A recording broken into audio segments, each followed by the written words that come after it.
So after your first season with Manchester United, you win Goalkeeper of the Year awards. Your second season, though, mistakes become more frequent. How amazed were you by how quickly opinion of you changed? Yeah, I think that was a surprise, but it was also part of my learning curve, But it was good. It was good for me. I think the first year at Manchester United, things went flawlessly, and it was brilliant, and that was good to have. But I also think life's about checks and balances, and to have a season where things didn't go my way, it taught me some harsh lessons, but some invaluable lessons. What were the lessons? Well, just that I needed to improve, and I always knew I needed to improve. But again, there's a professional learning curve, and you get better, and you it's sink or swim. And so I needed to step up to the plate, challenge myself, get better, and learn. And I think I did that.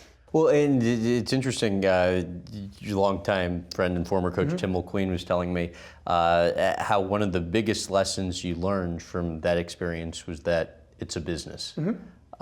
What made that sink in?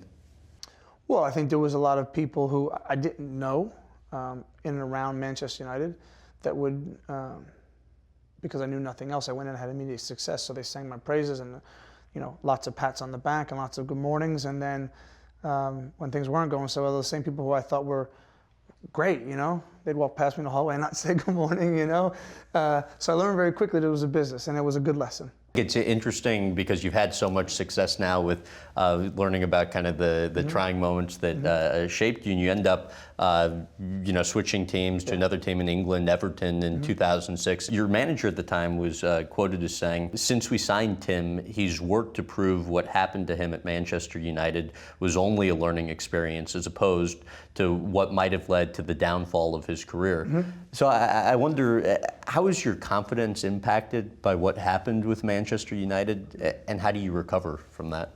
Oh, I think, I've been around, I've had some amazing people in my life, my mother and Tim Mulqueen, who, head down, walk straight ahead and work hard. And I think hard work is, a hard day's work is everything. And that's the only way you get better in any walk of life, is working hard and, not worrying about poor me and all the rest of it, just getting better. I knew I had the talent. It was just about trying to get better each and every day, which I did. I hardly ever missed a day's training. And I also had, I also had a manager in David Moyes who believed in me, which, to have someone who believes. You said he gave you all the confidence in the world. Yeah, I love him dearly. I think he's, for me, where I was at my career, again, it was a crossroad, but whether it was big or small, I needed to move on. I needed to plan. I needed to get better. And he gave me the keys. He just said, "Look, I want you to be my goalkeeper. I want you to play." And for a club the size of Everton, which is a big club, that was huge for me. And he always backed me. I played for David Moyes for 7 years, hundreds of games, and he always backed me, always. And I love him dearly. I think he's a brilliant manager, and he was just so instrumental in my career because he gave me that belief that I needed.